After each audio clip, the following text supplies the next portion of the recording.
ಇಲ್ಲ ಇಲ್ಲ ನೋಡಿ, ನಾನಂತೂ ನಿರೀಕ್ಷೆಗಳು ನಂದು ಶೂನ್ಯ. ಕೇಂದ್ರ ಸರ್ಕಾರದಿಂದ 12 ವರ್ಷ ಆಯಿತು. ಕರ್ನಾಟಕಕ್ಕೆ ಏನು ಕೊಟ್ಟಿದ್ದಾರೆ ಹೇಳಿ, ಅಥವಾ ಏನು ಘೋಷಣೆ ಮಾಡಿದ್ದಾರೆ ಅದು ಅನುಷ್ಠಾನಕ್ಕೆ ಆಗಿದೆಯಾ ಹೇಳಿ. ನಿರ್ಮಲಾ ಸೀತಾರಾಮನ್ ಅವರು 2 ಸರಿ ಇಲ್ಲಿಂದನೇ ಹೋಗಿರೋದು. ಅಟ್ಲೀಸ್ಟ್ ಕನ್ನಡಿಗರ ಒಂದು ಸ್ವಲ್ಪ ಮಟ್ಟಿಗೆ ಋಣ ತೀರಿಸ್ಬೋದಾ ಇಲ್ಲ ಅಂತ ಯೋಚನೆ ಮಾಡಿಬಿಟ್ಟು ಏನಾದರೂ ಮಾಡಿದಾರ ವಿಶೇಷವಾಗಿ ನಮಗೆ ಹೇಳಿ.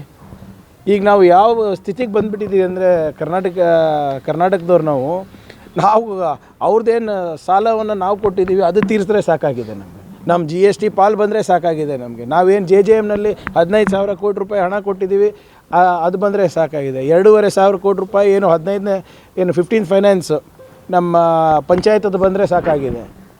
ನಾವೇನು ತೆರಿಗೆ ಕೊಡ್ತಾಯಿದ್ದೀವಿ ಅದ್ರ ಪಾಲು ಬಂದರೆ ಸಾಕಾಗಿದೆ ನಮಗೆ. ನಂದಂತೂ ಈ ಮೋದಿ ಸರ್ಕಾರದಿಂದ ಇರ್ಬೋದು, ಕೇಂದ್ರ ಸರ್ಕಾರದಿಂದ ಇರ್ಬೋದು, ಈ ಬಜೆಟಿಂದ ಇರ್ಬೋದು ಶೂನ್ಯ ನಿರೀಕ್ಷೆ ಇದೆ. ನಮ್ಮ ಪಾಲು ನಮ್ಗೆ ಕೊಡಿ ಸ್ವಾಮಿ, ನಾವು ದೇಶನೂ ಕಟ್ತೀವಿ, ರಾಜ್ಯನೂ ಕಟ್ತೀವಿ.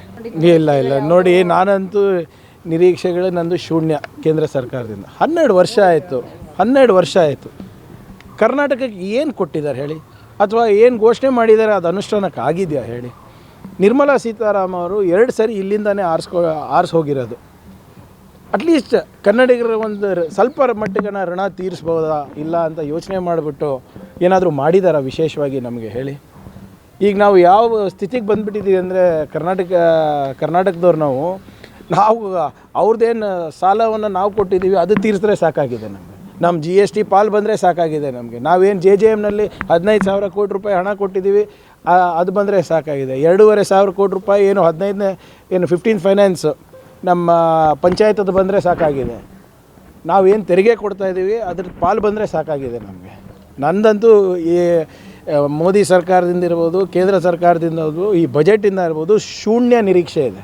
ನಮ್ಮ ಪಾಲು ನಮ್ಗೆ ಕೊಡಿ ಸ್ವಾಮಿ, ನಾವು ದೇಶನೂ ಕಟ್ತೀವಿ, ರಾಜ್ಯನೂ ಕಟ್ತೀವಿ.